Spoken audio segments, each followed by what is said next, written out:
Hi guys and gals, we have overcast conditions, so I'm not outside shooting tonight, but this gives me a couple of minutes to talk about some do-it-yourself projects that run under 10 bucks that can prevent or save your gear in case it gets wet.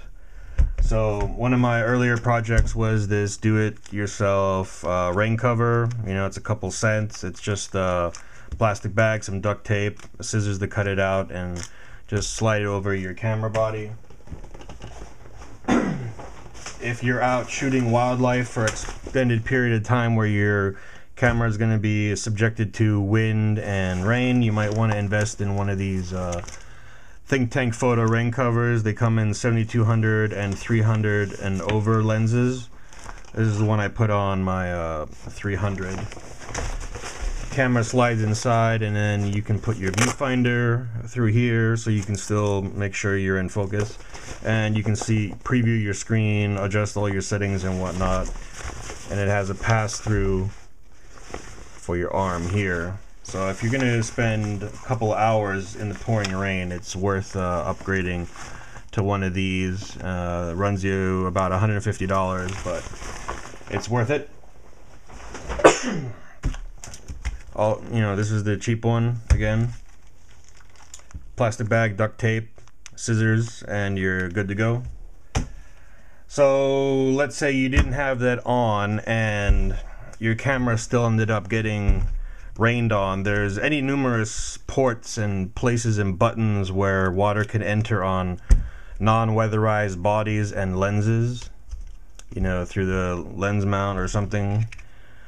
And if that happens, you don't want to turn your camera on. What you want to do is try and get most of the moisture out of your camera, but you don't want to be opening your camera and fiddling around it with yourself. So one time I was cleaning a lens some years ago, and some of the solution went inside the lens. And I didn't want to send it in for repair, and I also didn't want any moisture or any algae growth or moss growth happening. So what I found out is you can make your own silica bags. So you're probably more commonly familiar with these little packets that you can find inside shoe boxes, purses, anything clothing related.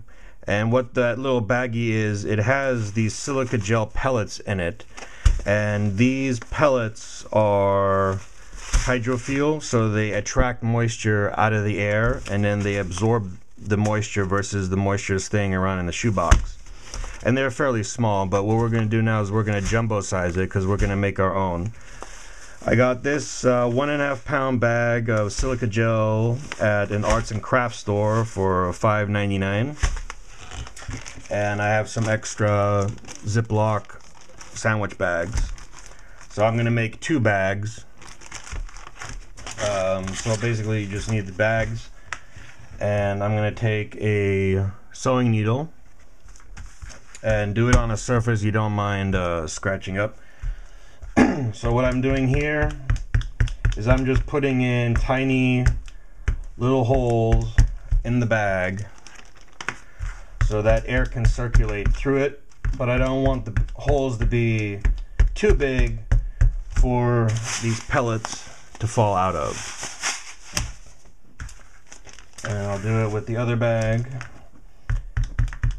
So the theory behind this is if your camera does get wet, you can have these in your camera bag. And if you put your camera in your camera bag with these things, these should draw the moisture out of your lens or anywhere.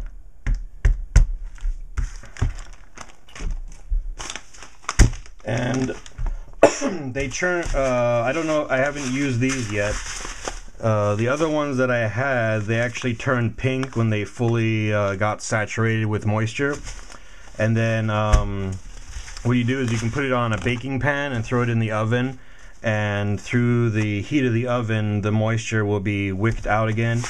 This one says it's microwavable and reusable, so if you're if they do end up absorbing a lot of the water, you can just put it in a microwave safe bowl. You know, put it in the microwave for like 5 or 6 minutes, and they should be ready to go to be reused. And you can just recycle this and make another bag. So we're gonna open this up.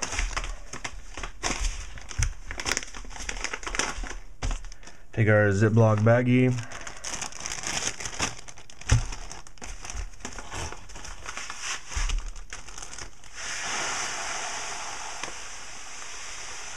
I'm gonna put about half the bag in, so this is 3/4 pound. These are pint sandwich bags, so you can probably get away with a much smaller bag. I like the ones with the zipper on them, just because the other ones tend to open up and then you have all these pellets running around in your camera bag. So I'm going to scrunch this down here because I put holes in it.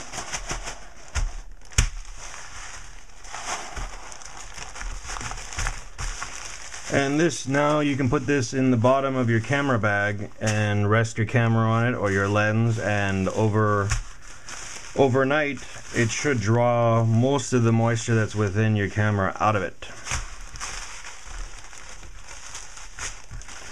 And I'll make another one real quick.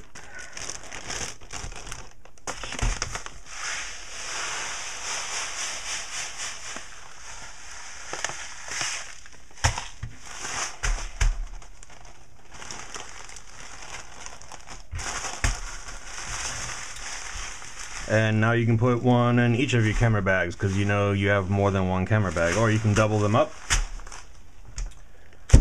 So let's say I was running around and I got hit in a downpour. I would put my camera in my camera bag like this and let it sit overnight. Probably take the batteries out just in case the battery got wet. So that's my do-it-yourself project for making your own jumbo-sized silica gel bags.